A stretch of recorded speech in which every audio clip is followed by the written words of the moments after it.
Dans les épisodes précédents, Hugues Capet a pris le pouvoir, puis ses gosses vont développer le domaine royal et le lien de suzeraineté qu'ils ont avec les vassaux. On a donc Guillaume qui se lance dans la conquête de l'Angleterre, ce grand malade réussit son coup de poker, mais dans son élan, pour retourner en France et tabasser le Capétien, va finalement décéder d'un accident de poney. Philippe Ier reste roi de France. Pendant ce temps-là, entre Rome et Constantinople, un schisme éclate. Constantinople est à la peine à se faire martyriser par les Arabes et demande tout de même de l'aide à leur ancien frère à Rome. En 1095, Urbain II convoque un concile à Clermont en invitant toute la chrétienté à respecter la paix de Dieu entre les chrétiens pour aller récupérer Jérusalem, la ville sainte, aux mains des musulmans depuis 4 siècles. Depuis ce temps-là, une relative paix s'était installée entre chrétiens, juifs et musulmans, sauf que les Turco-Mongols ont inventé un concept novateur pour l'époque, l'Holocauste inclusive, qui consiste à mettre du grabuge en Terre Sainte en massacrant tout le monde, peu importe leur confession. Urbain II décide qu'il est temps d'aller sauver ses copains et en même temps de délivrer le tombeau du Christ. La croisade, c'est quoi ? La croisade, c'est faire d'une pierre deux coups, en allant 1. En pèlerinage et 2. Faire une guerre sainte pour gagner des points avant le jugement dernier. Toute la violence médiévale est concentrée dans cette balade hors des frontières de l'Europe. Ce sont donc une bonne partie des proto-nations qui se foutent sur la gueule depuis des siècles, qui vont cette fois-ci aller voir ce qu'il se passe à l'extérieur. Faut comprendre que le discours de Urbain II en Auvergne passe très bien, certains diront trop bien peut-être, et que ces mots vont traverser les montagnes pour se répandre en Europe. L'Espagne, qui continue à se faire éclater par des Sarrasins depuis 400 ans, voit le reste de l'Europe se diriger vers Jérusalem. Faut bien comprendre que dans la tête d'un fermier ou d'un forgeron de l'époque, qui n'a jamais quitté son village ou sa région, se forment des images apocalyptiques de guerre contre le paranormal. Des dragons, des orques, des fées, des lutins, des hobbits. Tout le monde veut trouver son salut et ça commence par utiliser des objets lourds et tranchants pour dégommer toute personne qui cuisinera avec un peu trop d'épices. Vous imaginez bien que le début de cette première croisade va en réalité être un mélange de cours des miracles mêlé à une boucherie. Les premiers croisés sont des amateurs, des gueux partis la fleur au fusil avant même la date annoncée par le pape, pour aller saccager village après village, brûler vifs des gens et même parfois manger des enfants. Que des gens intelligents quoi. Tout ça avant même d'avoir quitté l'Italie. Certains arrivent enfin à Byzance, puis sur le Bosphore, et puis enfin vers Nicée.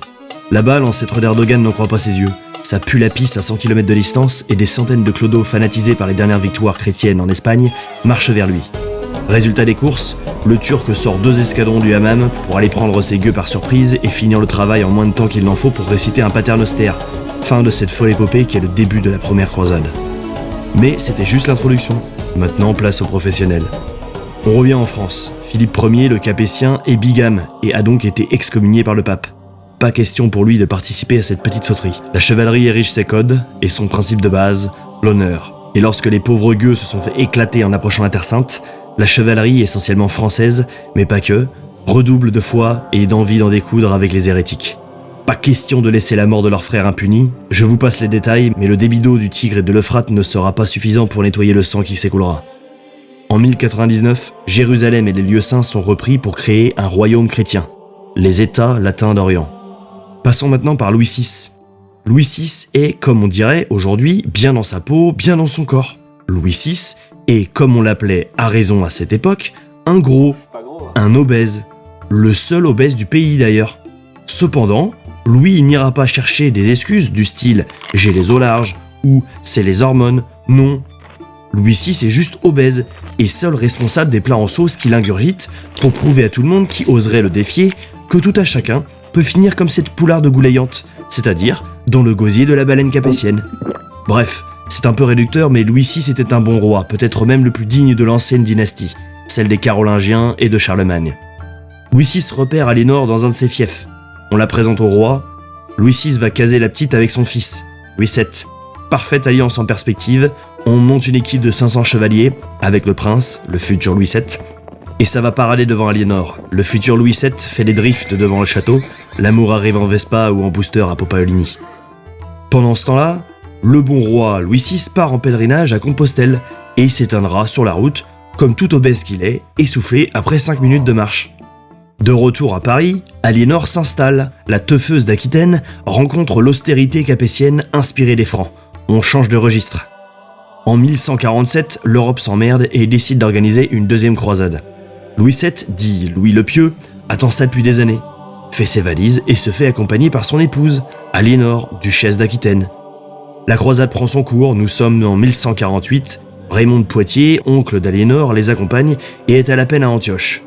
Il demande de l'aide à Louis. Le problème, c'est que Louis vient juste d'essuyer quelques bavures après Constantinople et n'a pas du tout envie de remettre son home pour éclater des infidèles qui ont l'air d'apparaître comme par magie depuis le début du périple. Louis préfère aller en pèlerinage. Aliénor pète un câble et lui fait comprendre que ça va être ceinture pour le reste des vacances si Louis va pas sauver l'oncle d'Aliénor. Aliénor oublie qu'elle est encore au Moyen-Âge et qu'elle est la femme du roi, et donc elle fait ce qu'on lui dit et avec le sourire. Direction la Terre Sainte, Jérusalem se trouve être plus compliqué à récupérer que prévu. Le couple rentre bredouille au bercail dans 2 navires différents, il y a de l'eau dans le gaz. La légende va démolir la réputation d'Aliénor qui la fera passer pour une pute aux yeux de ses contemporains. Du côté de la Normandie, les descendants de Guillaume, eux aussi foutent le bazar.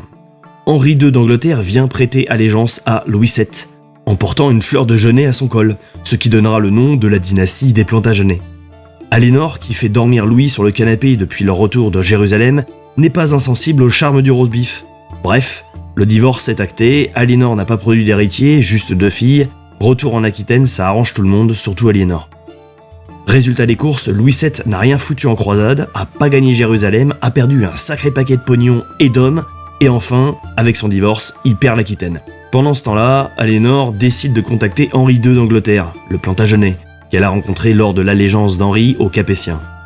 Ils se marient et à eux deux forment un empire gigantesque de l'Angleterre et de la moitié ouest de la France. On s'en tamponne des Anglais, mais pour vous replacer dans leur arbre généalogique, Guillaume a un fils, Henri Ier, qui accède au trône d'Angleterre et qui aura un héritier qui va finir dans le fond de la Manche en tentant une traversée. C'est donc Mathilde, l'emperesse, qui va récupérer le trône. Elle est mariée à Geoffroy d'Anjou et va avoir un fils, Henri II. C'est alors qu'un cousin, Étienne de Blois, fomente un coup d'état et vole toute la caillasse de Winchester. Plus un radis chez les roast-beef. Début d'une guerre civile pendant 20 ans, Mathilde prend l'avantage et met son fils Henri II à la tête de l'Angleterre. Aliénor est reine pour la seconde fois.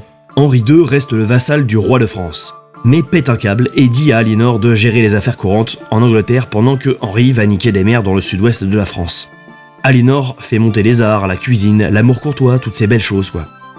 Mais qu'est-ce que l'amour courtois ? L'amour courtois, c'est un libre choix réciproque entre un homme et une femme en dehors du mariage, hein ? Car on peut pas aimer ce que l'on possède. Et sans y inclure de relations, la femme évolue, ce n'est plus un objet sexuel dont on dispose, un ventre pour se reproduire, ou des cuisses pour s'y réchauffer. Elle est libre d'aimer et doit être séduite. Cet amour devient à la mode et l'église, comme d'habitude, trouve ça dégueu. Henri II s'installe dans la forteresse de Chinon. Il rentre en Angleterre en 1163. Aliénor lui aura donné plusieurs héritiers, mais Henri préfère la compagnie de sa maîtresse. Londres devient la capitale, mais il tient à l'écart de ses affaires ses fils. Aliénor est pas du tout contente, Henri II place son fils Henri le Jeune, Aliénor préfère son cadet Richard, bazar dans la répartition. En 1173, Aliénor déclenche avec l'aide de son ancien mari, Louis VII, ainsi que ses 2 fils, Richard et Jean Santerre, une insurrection contre leur père Henri II. Henri II fait un tour de force admirable, éclate les Français, mate la rébellion de ses fils, les pardonne bien sûr, et emprisonne Aliénor à la forteresse de Chinon pendant quelques mois. Henri ensuite la déporte en Angleterre et l'emprisonne pendant 15 ans. Richard, qui est littéralement à l'origine de la rébellion en Aquitaine, est chargé maintenant de mater les rebelles au même endroit. On lui donnera son surnom de Cœur de Lion. Louis VII arrive pas à avoir un héritier. Depuis 30 ans, il s'en donne à cœur joie de couiller n'importe quel petit aristocrate en âge de procréer. Il arrive enfin à avoir un gosse avec Adèle de Champagne, Philippe II, Philippe Auguste. C'est lui qui ira mettre un coup de pied dans la fourmilière Plantagenet. Henri II donne à Jean Santerre la partie aquitaine de son royaume pendant que Richard récupère la partie anglaise. Philippe II est résolu à les remettre dans le rang, à gros coups de sabot sur le cul, se rapproche de Richard, c'est parti pour une 3e croisade et on verra ça au prochain épisode.